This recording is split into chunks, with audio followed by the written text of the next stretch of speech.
Continuamos ahora con lo que es la apendicitis aguda. Definición, su nombre indica, ¿no? Apendicitis, inflamación del apéndice secal o también apéndice vermiforme conocido. Vale destacar que la apendicitis es la primera causa de abdomen agudo quirúrgico.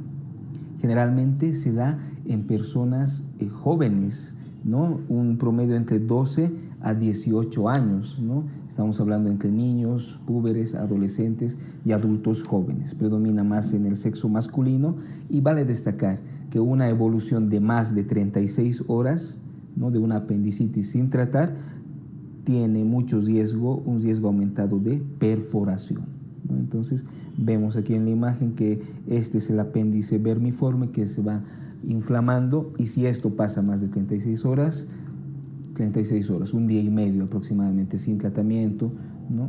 Llega a lo que es la perforación. Algunas nociones anatómicas importantes, ¿no? Vemos que la base del apéndice generalmente es posteromedial, ¿no? Buscamos en esta imagen este apéndice generalmente que es retrocecal, el más común, ¿no?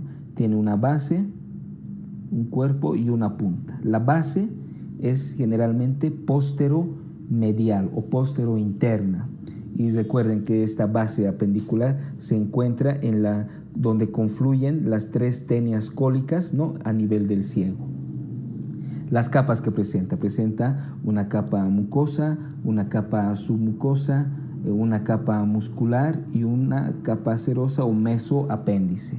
Los folículos linfoides, como vemos en esta imagen, estos folículos se encuentran en la submucosa, ¿no?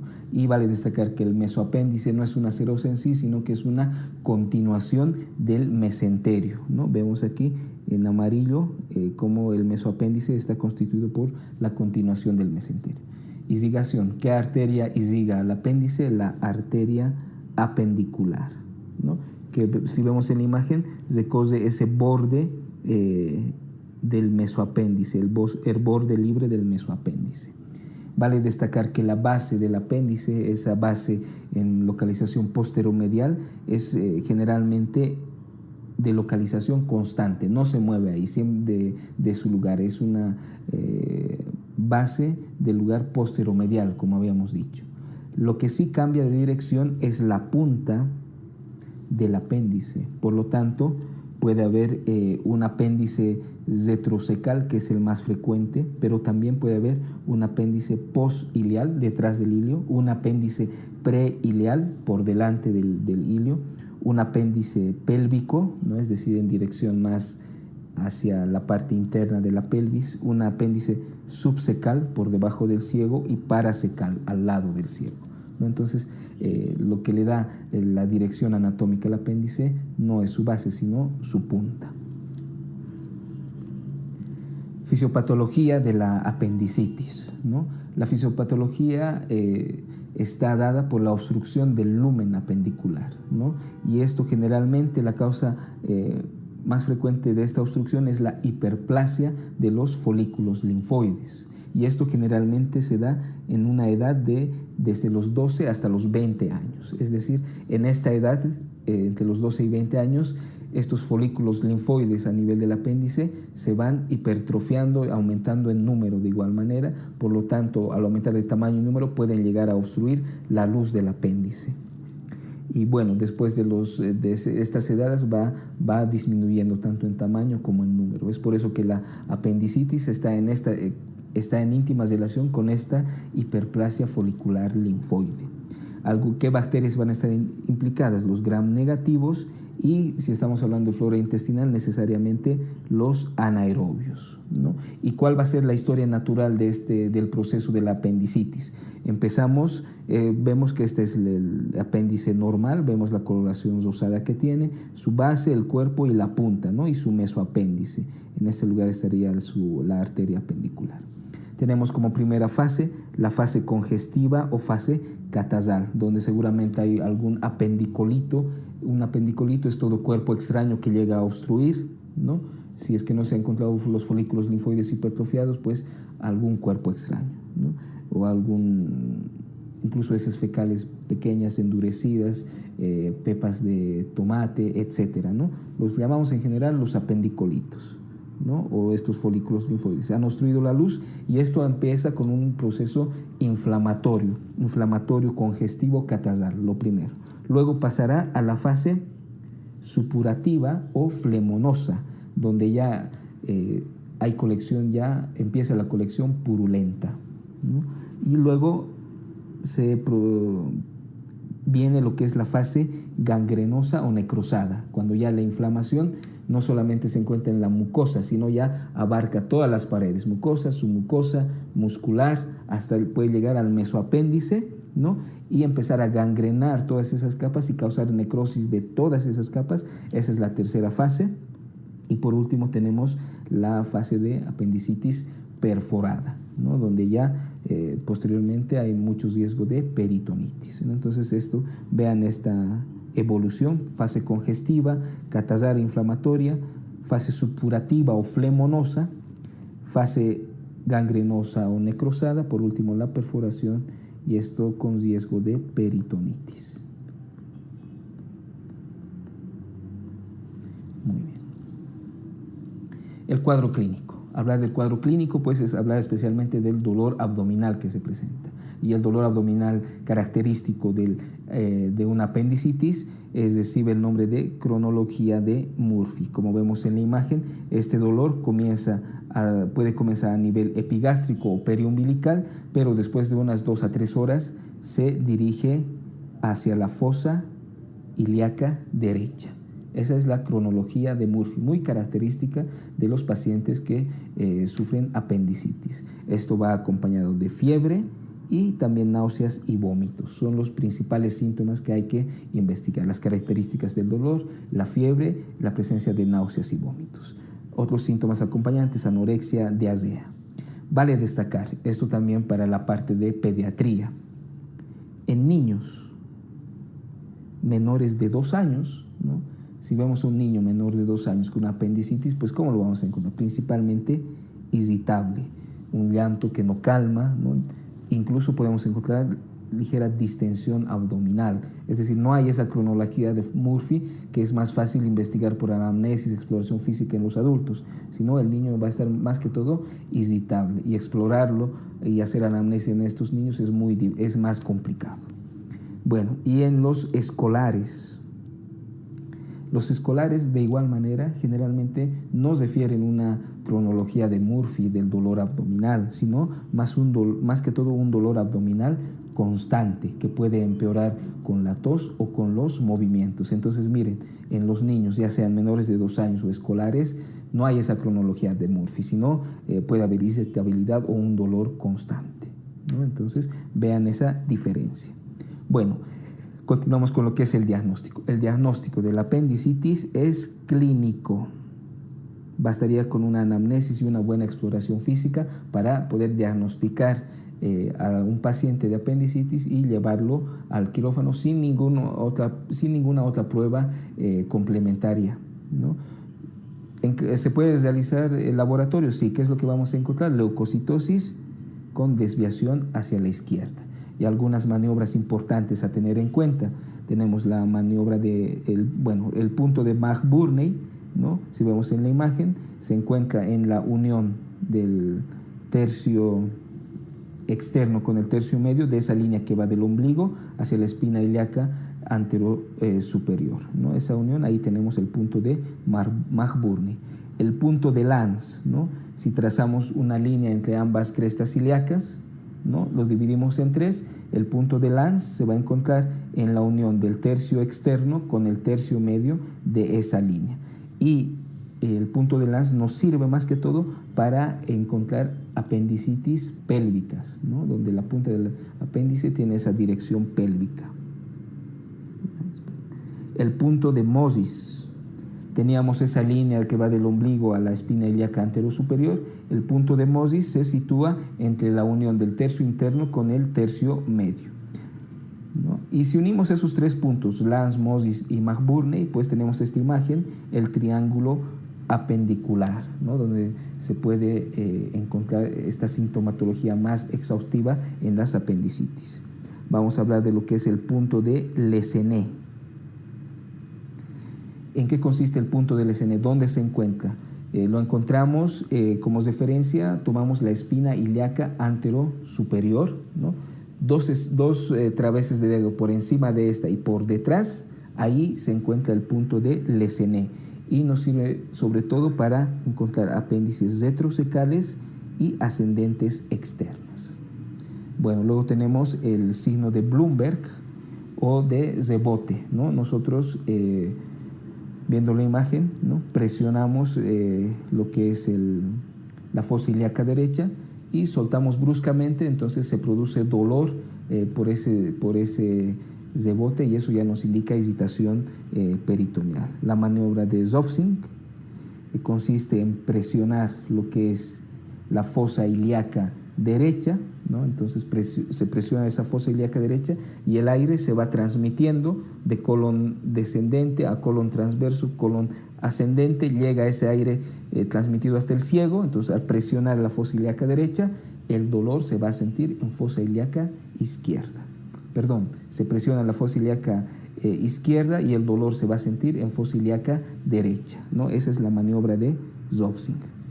La maniobra de Psoas, se va levantando la pierna derecha del paciente, ¿no? Y el dolor se va a sentir a nivel de fosa ilíaca derecha y nos indica una apendicitis retrocecal. La maniobra o signo del obturador, realizando una rotación interna, ¿no? Se flexiona la extremidad inferior derecha, se flexiona y el muslo en rotación interna, ¿no? Tendría que originar dolor en fosa ilíaca derecha y nos indica sobre todo una apendicitis pélvica. Si realizamos un tacto rectal, ¿no? El tacto rectal va a ser doloroso, especialmente si lo dirigimos hacia la parte derecha del recto. Y tenemos una escala clínica conocida, la escala de Alvarado, o también denominada Mantrels. Generalmente, ¿qué acápites tiene esta escala? La migración del dolor, anorexia, las náuseas y vómitos vendrían a ser la parte sintomatológica de esta escala. La tensión muscular, es decir, esa defensa muscular en fosa ilíaca derecha, signo Bloomberg positivo, el rebote positivo y la elevación de la temperatura mayor a 38 grados centígrados vendrían a ser los signos de esta escala, y laboratorialmente tendríamos una leucocitosis mayor a 10.500 y unos segmentados mayor al 75%, ¿no? Que vendría a ser la parte laboratorial de esta escala. Si vemos el puntaje, todos estos síntomas, estos signos y laboratorios tienen un valor de 1 punto, a excepto de la defensa muscular, esta tensión muscular que vale 2, y la leucocitosis mayor a 10.500 también tiene un puntaje de 2. Entonces, migración, anorexia, náuseas y vómitos, tensión, rebote positivo, elevación de la temperatura mayor a 38, leucocitosis y segmentados forman el mnemotécnico Mantrels, ¿no? Todos valen a 1 punto, menos la T de tensión muscular y la L de leucocitosis, que valen 2 puntos. Si el puntaje es mayor a 7, hay un riesgo multiplicado por 4 de que el paciente sí tenga apendicitis aguda. Bueno, y algunos estudios de imagen que nos ayudan con el diagnóstico. Tenemos la radiografía simple de abdomen, como podemos observar, donde no hay un signo específico, son datos inespecíficos que nos da esta radiografía. Por ejemplo, podemos encontrar gas o fecalito en fosa ilíaca derecha, como vemos en la imagen. Aquí está el fecalito en fosa ilíaca derecha.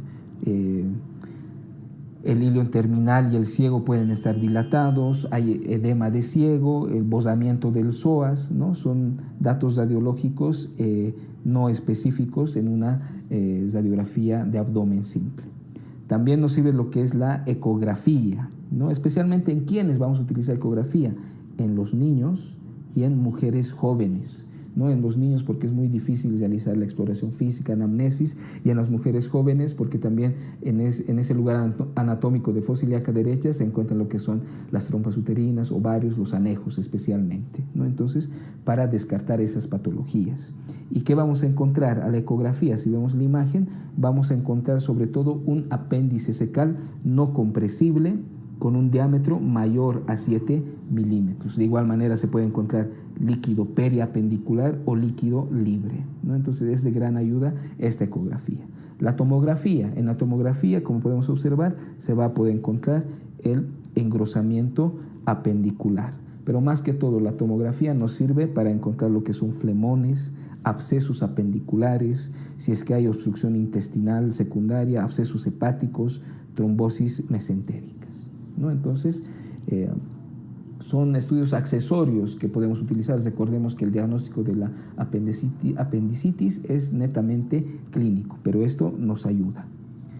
Algunas formas clínicas especiales. ¿Cómo será la apendicitis en una mujer embarazada, ¿no? Generalmente en los 2 primeros trimestres la presentación es típica, puede tener esa cronología del dolor, ¿no?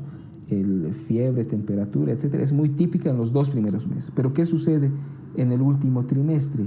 En el último trimestre la apendicitis tiene una presentación atípica que se puede llegar a confundir incluso con los síntomas propios del embarazo, ¿no? Con las contracciones falsas del embarazo, etcétera, ¿no? Entonces, esa es la presentación atípica.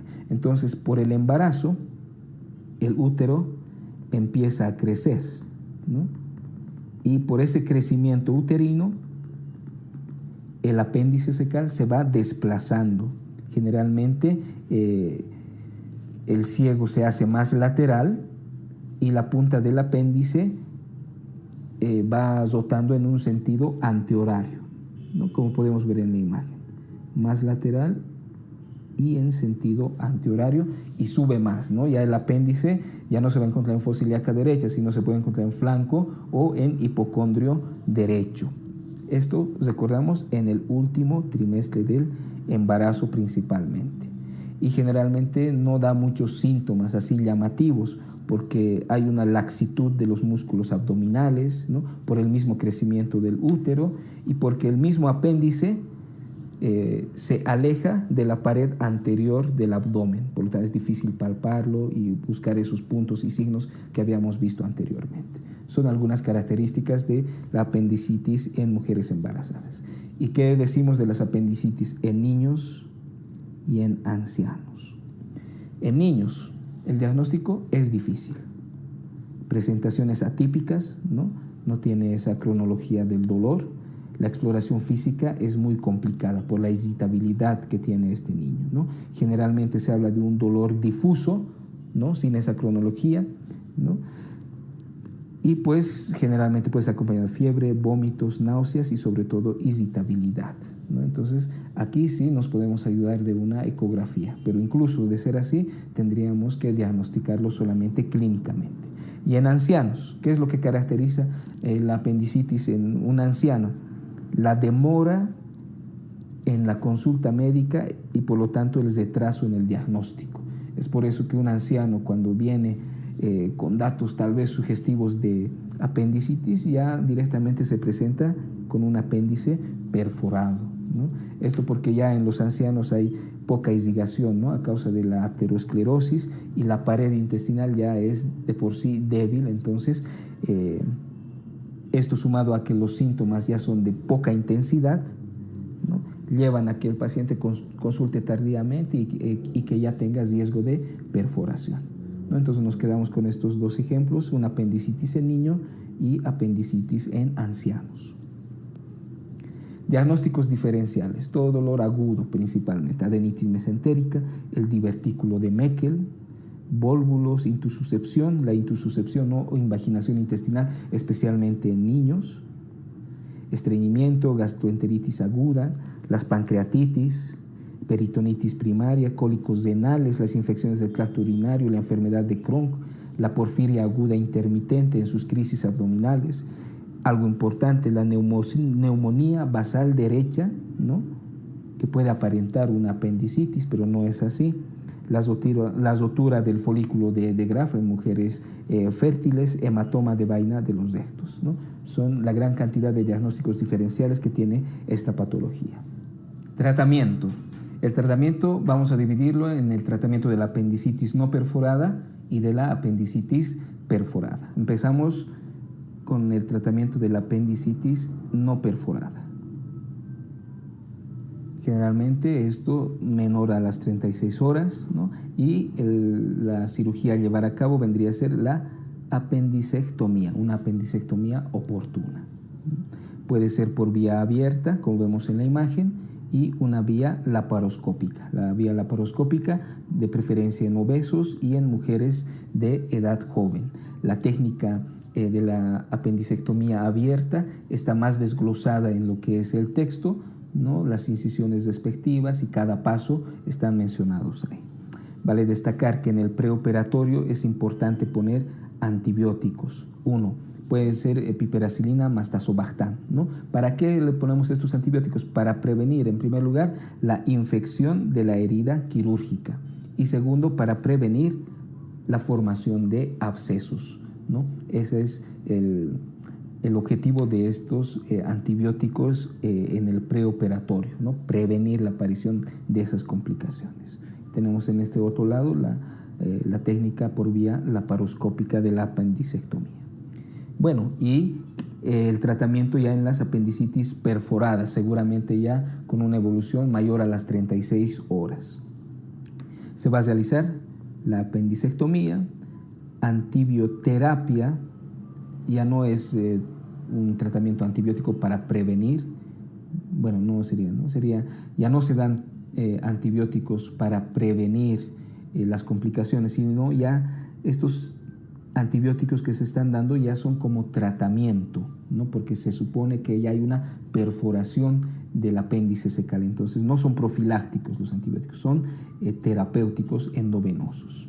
Generalmente se utiliza ampicilina para cubrir gram positivos, gentamicina para cubrir gram negativos y metronidazol para cubrir anaerobios. Esto tiene que estar acompañado de un aspirado y drenaje de la cavidad abdominal, ¿no? Porque al perforarse un apéndice, pues sale mucho contenido intraintestinal. Bueno, y vamos a hablar ahora del plastrón. Muchas veces el cuerpo humano, para poder localizar esta inflamación, esta perforación que se ha realizado, ¿no? Utiliza el mesenterio y los órganos adyacentes, ¿no? Para poder limitar y que no se expanda este proceso inflamatorio purulento. Entonces se forma el conocido plastrón, ¿no? Y a la exploración física se puede presentar como una masa palpable en fosa ilíaca derecha, generalmente de más de una semana de evolución, ¿no? Entonces vean en la imagen cómo las asas intestinales, el mesenterio que está alrededor de ese apéndice forma en sí como una masa, un verdadero plastrón, ¿no? ¿Y cuánto tiempo de evolución? Pues puede llegar a más de una semana de evolución. ¿Cómo se trata esto? En primer lugar, tratamiento con antibióticos parenterales y la famosa apendicectomía de intervalo. Es decir, se lleva a cabo esta apendicectomía 3 meses después. ¿Esto por qué? Para que ese plastrón al principio es muy frágil, ¿no? Es difícil encontrar el apéndice, ¿no? Entonces, pasado ese tiempo ya tiene mayor consistencia, es más fácil su escisión, ¿no? Esto es la apendicectomía de intervalo. Obviamente, si el paciente está muy grave, muy deteriorado, no se puede esperar 3 meses, sino la apendicectomía se realizaría en ese momento. Pero generalmente el plastrón se le da antibióticos y se le hace esta apendicectomía de intervalos en unos 3 meses posteriores. Complicaciones. La principal, la más frecuente, la infección de la herida quirúrgica, ¿no? Vemos aquí una herida quirúrgica que se presenta con mucho dolor y edema alrededor, ¿no? De la misma herida quirúrgica. ¿Y qué es lo que hay que hacer? Pues como vemos en la imagen inferior, hay que abrir la herida y empezar a hacer lavado local cutáneo y también subcutáneo hasta que ésta remita, ¿no? Es una de las complicaciones más frecuentes. Otra, el flemón, que se trata con antibióticos, poner al paciente en NPO, ¿no? Generalmente. Y pues bueno, si hay un fracaso de este tratamiento médico, una obstrucción intestinal, una supuración secundaria, pues el flemón tendrá que ser operado. Los abscesos apendiculares. Generalmente se opta por un drenaje percutáneo, más punción y aspiración que puede estar guiada por ecografía y por tomografía. Esto generalmente ya en abscesos pequeños, ¿no?, que no estén diseminados. Y generalmente el drenaje quirúrgico es cuando este drenaje percutáneo falla, o cuando hay múltiples abscesos, o cuando el absceso está mal delimitado. Se prefiere la opción quirúrgica en este caso. Bueno, en los abscesos apendiculares no está indicada esa apendicectomía diferida. ¿Por qué? Porque generalmente los pacientes están asintomáticos y no se encuentran restos del apéndice después de un absceso, ¿no?, periapendicular. Y tenemos otra complicación denominada pileflebitis. Esta pileflebitis, ¿en qué consiste? La pileflebitis es la trombosis séptica, ¿no?, de la vena porta. Trombosis séptica de la vena porta o sus ramas. Es una complicación aguda y generalmente se da en pacientes que tengan esos procesos intraabdominales difíciles o han sido sometidos a una cirugía y el paciente tenía una alteración en la coagulación, una discrasia sanguínea, ¿no? En esos pacientes se puede producir esta trombosis séptica en vena porta. En las apendicitis, después de las apendicectomías, es rara esta complicación, pero si es que se presenta es muy grave, porque además tiene clínica inespecífica. La ecografía del TAC nos dan datos inespecíficos de igual manera, pero nos ayudan con un diagnóstico precoz. Bueno, y para terminar, los tumores apendiculares. Los tumores apendiculares generalmente son de diagnóstico incidental. Tenemos un paciente que le hemos hecho la apendicectomía, se logra la pieza anatómica, ¿no?, se la manda a anatomía patológica y el resultado pues nos indican que tiene ahí un tumor apendicular, ¿no? O sea, el diagnóstico ha sido totalmente incidental, no sospechábamos que el paciente tenga eso, ¿no? ¿Y cuál es el tumor apendicular más frecuente? El tumor carcinoide. El tumor carcinoide es el más frecuente a nivel del apéndice secal. Generalmente esta es la pieza macroscópica y este tumor carcinoide o la mayoría de los tumores apendiculares, como vemos aquí, se encuentran en la punta del apéndice. Y algunos pacientes pueden estar acompañados también de un carcinoma colorrectal sincrónico, es decir, simultáneo, o metacrónicos, o que van a aparecer a posterior, ¿no? Pero recordemos esto: tumores apendiculares, diagnóstico incidental, el tumor carcinoide es el más frecuente y hay que revisar muy bien la punta del apéndice. Bueno, esperando este pequeño resumen les sirva para su estudio, continuamos.